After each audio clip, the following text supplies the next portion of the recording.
A priest has great responsibility. A priest can never shut his door to people. He has great responsibility. Some are desperate, others are sick and in need. Some are dying. Some he must receive when they visit, others he must visit. A priest cannot deny help. Souls are in danger, he must help them. If he does not, and God takes them unprepared, whose responsibility will it be? Will it not be the priest's? I am a monastic. I can shut my door and even leave for the desert or disappear. But I will still be able to help people quietly with my prayers. You see, my job is not to solve the problems that people bring to me, but to pray for them. That's why I did not become a priest or a spiritual father.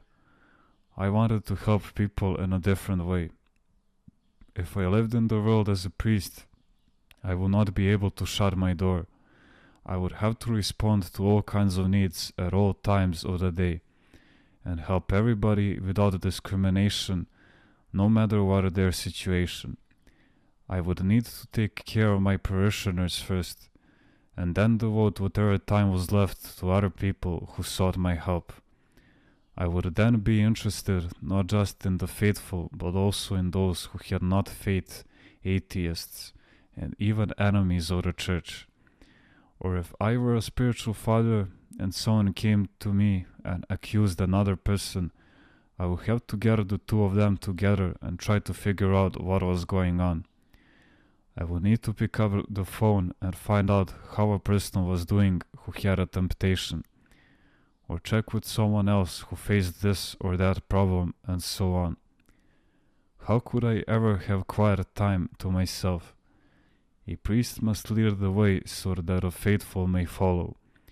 You see, in a flock, the ram always leads the way, and the sheep follow. When its horns are turned right, the entire flock goes in that direction. The sheep follow the ram, their leader. This is why sheep never move alone. They follow each other closely, one behind the other. The ram knows the right direction. The sheep go wherever the ram goes. Geronda.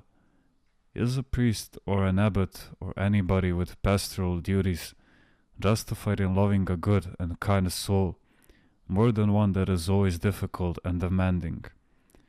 Say, for example, that you are a shepherd and have a large flock. Some of your lambs are grazing and bleeding away contentedly, while others are sickly or have leeches on them and move to the edge of the field. Which ones would you care for the most? Wouldn't it be the sickly ones? Or suppose that a jackal attacks them and they start crying. Aren't you going to leave the ones that are quietly grazing and bleeding and rush to those that are being attacked and are crying? A shepherd gives more care to the sick and injured lambs. He takes care of them until they recover. We must do the same. Whether our sheep are performing miracles or have been wounded by our enemy, the devil, we must have the same place in our hearts for all. We should not have scorn in our hearts for those who fall. In my life, I have felt much more love and pain, and have been more concerned for those who have had a difficult life and struggled to overcome their passions, than for those who have already overcome them. Where there is interior love, the other person knows it, because love makes us look sweet, and divine grace makes us beautiful, and its radiance is difficult to hide. Pastors, whether they are priests or bishops, would do well to remember Moses and what he went through with his 2 million grumbling people. He prayed so much for his people and suffered along with them, wandering for years in the desert until God led them to the promised land. If pastors remember Moses, they will realize how few their troubles are compared to his. They will take courage and not complain.